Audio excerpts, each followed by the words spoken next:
ଜଗତର ନାଥ ଜଗନ୍ନାଥ, ତାଙ୍କୁ ଭଲା କୋଉ ଜିନିଷର ଅଭାବ। କିନ୍ତୁ କ'ଣ ଆପଣମାନେ ଜାଣିଛନ୍ତି କି ପ୍ରଭୁ ଜଗନ୍ନାଥ ଆଉ ବଳଭଦ୍ରଙ୍କୁ ବି ଦିନେ ଭିକ୍ଷା ମାଗିବାକୁ ପଡ଼ିଥିଲା। ଆପଣମାନେ ଭାବୁଥିବେ କିନ୍ତୁ କ'ଣ ପାଇଁ ତାଙ୍କୁ ଭଲା କେଉଁ ଜିନିଷର ଅଭାବ ଯେ ପ୍ରଭୁ ଆମର ଭିକ୍ଷା ମାଗିଲେ। ତ ଆସନ୍ତୁ ଜାଣିବା ଆ ପଛରେ ଥିବା କାହାଣୀ। ଗୋଟେ ଥର ମା ଲକ୍ଷ୍ମୀ ଶ୍ରୀୟା ଚଣ୍ଡାଳୁଣୀର ଘରକୁ ତାକୁ ଆଶୀର୍ବାଦ ଦେବା ପାଇଁ ଯାଇଥିଲେ। କିନ୍ତୁ ସେଠୁ ଫେରିବା ସମୟରେ ତାଙ୍କୁ ଶ୍ରୀ ଜଗନ୍ନାଥ ଆଉ ବଳଭଦ୍ର ଦେଖିଦେଲେ।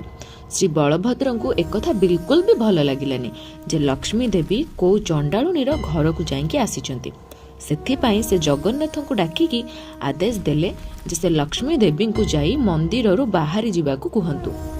କିନ୍ତୁ ବିଚରା ଆମ ପ୍ରଭୁ ସେ ବା କ'ଣ କରିବେ, ବଡ଼ ଭାଇଙ୍କ ଆଜ୍ଞାକୁ କେମିତି ବା ଅମାନ୍ୟ କରିବେ। ସେ ଯାଇ ଦେବୀ ଲକ୍ଷ୍ମୀଙ୍କୁ ଏକଥା କହିବାରୁ ଲକ୍ଷ୍ମୀ ଦେବୀ ତାଙ୍କୁ ସବୁ ସେବାୟତ ମାନଙ୍କୁ ନିଜ ସହ ନେଇ ମନ୍ଦିର ଛାଡ଼ି ଚାଲିଗଲେ। କିଛି ସମୟ ପରେ ଦୁଇ ଭାଇ ଭୋଜନ ପାଇଁ ବସି ଅପେକ୍ଷା କରି କରି କେହି ବି ଭୋଗ ନେଇକି ଆସିଲେନି। ଏହା ପରେ ଶ୍ରୀ ବଳଭଦ୍ରଙ୍କ ଶଙ୍କା ଦୂର କରି ପ୍ରଭୁ ଜଗନ୍ନାଥ କହିଲେ କି କେହି ବି ଭୋଗ ନେଇକି ଆସିବେନି, କାରଣ ଦେବୀ ଲକ୍ଷ୍ମୀ ତାଙ୍କ ସହ ତାଙ୍କର ସବୁ ସେବାୟତ ମାନଙ୍କୁ ବି ନେଇ ମନ୍ଦିର ଛାଡ଼ି ଚାଲି ଯାଇଛନ୍ତି। ଏହା ଶୁଣି ଶ୍ରୀ ବଳଭଦ୍ର କହିଲେ, ହଉ ଠିକ୍ ଅଛି, କିଛି ଅସୁବିଧା ନାହିଁ। ଲକ୍ଷ୍ମୀ ଦେବୀ ତାଙ୍କ ଭୁଲ ପାଇଁ ପ୍ରାୟଶ୍ଚିତ କରିବା ନିହାତି ଆବଶ୍ୟକ। ଆମେ ଦି ଭାଇ ଏବେ ନିଜେ ରୋଷେଇ ଗୃହକୁ ଯାଇ ଭୋଜନ ପ୍ରସ୍ତୁତ କରିଦେବା। ରୋଷ ଘରକୁ ଯାଇ ଦେଖନ୍ତି ଯେ ସେବାୟତ ମାନଙ୍କ ସହ ରୋଷେଇ ସାମଗ୍ରୀ ସବୁ ମଧ୍ୟ ଗାୟବ ଅଛି। ଦି ଭାଇଙ୍କୁ ଭୋକ ଯେ କହିଲେ ନ ସରେ। ଭାବିଲେ କି ଭିକ୍ଷା ମାଗିକି କିଛି ଭୋଜନ ପ୍ରାପ୍ତ କରିବେ, କିନ୍ତୁ ତାଙ୍କ ମଳିନ ମୁହଁକୁ ଭିକ୍ଷୁ ଭେଷ ଦେଖି କେହି ବି ଭିକ୍ଷ ଦେବାକୁ ହିଁ ରାଜି ହେଉନଥିଲେ। ଏପଟେ ଦେବୀ ଲକ୍ଷ୍ମୀଙ୍କ ଆଜ୍ଞା ପାଇ ସୂର୍ଯ୍ୟଦେବ ମଧ୍ୟ ତାଙ୍କ ପ୍ରକୋପ ବଢ଼େଇ ଦେଲେ। ଭୋକକୁ ଏ ତାତି ଖରା ଦୂରରେ ଗୋଟେ ପୁଷ୍କରିଣୀ ଦେଖି ଟିକେ ଥଣ୍ଡା ପାଣି ପିଇବାକୁ ଯାଆନ୍ତି। କିନ୍ତୁ ଯେମିତି ସେଠି ପହଞ୍ଚିଛନ୍ତି ତ ପୁଷ୍କରିଣୀ ହିଁ ଶୁଖିଗଲା। ଗୋଟେ ହରା ଭରା ଗଛ ଦେଖି ଭାବିଲେ କି ଆର କୋମଳ ପତ୍ର ଖାଇ ପେଟ ଭରିବା, କିନ୍ତୁ ଯେମିତି ସେ ପତ୍ରକୁ ଛୁଇଁଛନ୍ତି ସେ ଗଛର ସବୁ ପତ୍ର ଶୁଖିକି ଝଡ଼ିଗଲା। ଏହିପରି ସନ୍ଧ୍ୟା ହେଇଗଲା, ନା କିଛି ଖାଇବାକୁ ମିଳିଲା ନା ହିଁ ପିଇବାକୁ ପାଣି। ବୁଲି ବୁଲିକି ଗୋଟେ ମନ୍ଦିର ପାଖରେ ଯାଇ ପହଞ୍ଚିଲେ। ସେଠି ପ୍ରସାଦ ମିଳୁଥିଲା, କିନ୍ତୁ ମାଗିଲା ପରେ ମଧ୍ୟ ଦି ଭାଇଙ୍କ କଥା କେହି ଶୁଣୁନଥିଲେ।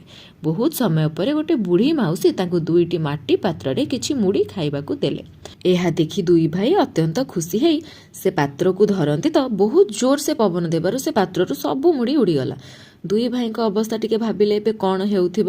ଅତ୍ୟନ୍ତ ଦୁଃଖ ମନରେ ସେମାନେ କିଛି ବାଟ ଯାଇ ଗୋଟେ ଲୋକକୁ ପଚାରିଲେ କି ଭାଇ ଏବେ ଆମକୁ ବହୁତ ଭୋକ ଲାଗୁଛି, କ'ଣ ଆପଣ କହିପାରିବେ କି ଏହି ସମୟରେ କେଉଁଠିକୁ ଗଲେ ଆମକୁ ଭୋଜନ ମିଳିପାରିବ।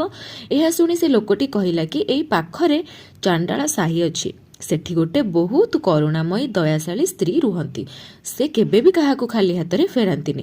ତୁମେ ଦୁଇ ଜଣ ତାଙ୍କ ପାଖକୁ ଯାଅ। ଏହା ଶୁଣି ଦୁଇ ଭାଇ ବହୁତ ଖୁସି ମନରେ ସେଠାକୁ ଗଲେ। ଚଣ୍ଡାଳୁଣୀ ଜଣକ ତାଙ୍କର ଆଦରର ସହ ସତ୍କାର କଲା ଏବଂ ଭୋଜନ ପରସିବା ପାଇଁ ଯିବାରୁ ବଳରାମ ମନେ ମନେ ଚିନ୍ତା କଲା କି ଗୋଟେ ଚଣ୍ଡାଳୁଣୀ ହାତରୁ ଆମେ କେମିତି ଭୋଜନ ଗ୍ରହଣ କରିପାରିବା। ଏହା ଭାବି ଶ୍ରୀ ବଳରାମ ସେ ଚଣ୍ଡାଳୁଣୀକୁ କହିଲେ କି ନା ତୁମେ ଆମକୁ ଖାଦ୍ୟ ପରସିବା ଦରକାର ନାହିଁ, ତୁମେ କେବଳ ଆମର ରୋଷେଇ ପାଇଁ ସାମଗ୍ରୀ ଆଉ ଚୁଲିର ପ୍ରସ୍ତୁତ କରିଦିଅ, ଆମେ ନିଜେ ରୋଷେଇ କରି ଖାଇବୁ। ଏହାପରେ ଦୁଇ ଭାଇ ଯେତେ ଚେଷ୍ଟା କରନ୍ତୁ ପଛେ ରୋଷେଇ ତ ଦୂରର କଥା, ଚୁଲି ବି ଜଳିଲା ନାହିଁ। ଶେଷରେ ସେମାନେ ଚଣ୍ଡାଳୁଣୀକୁ ଡାକି ବ୍ୟସ୍ତ ବିବ୍ରତ ହୋଇ କହିଲେ, ଦୟାକରି ତୁମେ ଆମକୁ କିଛି ବି ଭୋଜନ ପରସି ଦିଅ। ଏହା ଶୁଣି ଚଣ୍ଡାଳୁଣୀ ଜଣକ ତାଙ୍କୁ ଭୋଜନ ପରସି ଦେଲା। ଯେମିତି ଦୁଇ ଭାଇ ଭୋଜନ ଗ୍ରହଣ କରିଛନ୍ତି, ଦୁଇ ଜଣଙ୍କୁ ଭୋଜନଟା ବହୁତ ସ୍ୱାଦିଷ୍ଟ ଲାଗିଲା ଆଉ କିଛି ଜାଣିଲା ପରି ବି ଲାଗିଲା।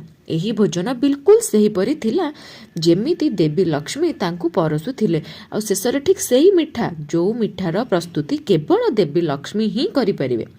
ଏହାପରେ ଦୁଇ ଭାଇଙ୍କୁ ଜ୍ଞାତ ହୋଇଗଲା କି ଦେବୀ ଲକ୍ଷ୍ମୀ ସେହି ଘରେ ହିଁ ଅଛନ୍ତି ବୋଲି। ବାସ୍ ଏହାପରେ ଦୁଇ ଭାଇଙ୍କୁ ନିଜ ଭୁଲର ଏହସାସ ହେଲା, ଖାସ କରିକି ଶ୍ରୀ ବଳଭଦ୍ରଙ୍କୁ। ସେ ଶ୍ରୀ ଜଗନ୍ନାଥଙ୍କୁ ଡାକିକି କହିଲେ କି ମୁଁ ତ ବଡ଼ ଭାଇ, ମୁଁ କେମିତି ବା ଦେବୀ ଲକ୍ଷ୍ମୀଙ୍କୁ ବୁଝାଇବି।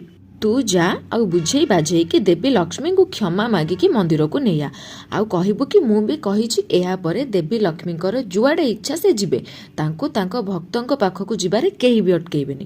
ଏହାପରେ ଶ୍ରୀ ଜଗନ୍ନାଥ ଯାଇ ଦେବୀ ଲକ୍ଷ୍ମୀଙ୍କୁ ବୁଝାଇବାରୁ ଦେବୀ ଲକ୍ଷ୍ମୀ ବୁଝିଗଲେ ଏବଂ ତାଙ୍କ ସହ ଶ୍ରୀମନ୍ଦିରକୁ ଫେରି ଆସିଲେ ଏବଂ ଶ୍ରୀ ଜଗନ୍ନାଥଙ୍କୁ କହିଲେ କି ଆଜିଠାରୁ ଶ୍ରୀମନ୍ଦିରର ମହାପ୍ରସାଦ ପାଇଁ କେବେ ବି ଉଚ୍ଚ ନିଚର ଭେଦଭାବ କରାଯିବ ନାହିଁ। ସେ ବ୍ରାହ୍ମଣ ହୁଅନ୍ତୁ କିମ୍ବା ଚଣ୍ଡାଳ, ସମସ୍ତଙ୍କ ପାଇଁ ମହାପ୍ରସାଦ ସମାନ ହିଁ ରହିବ।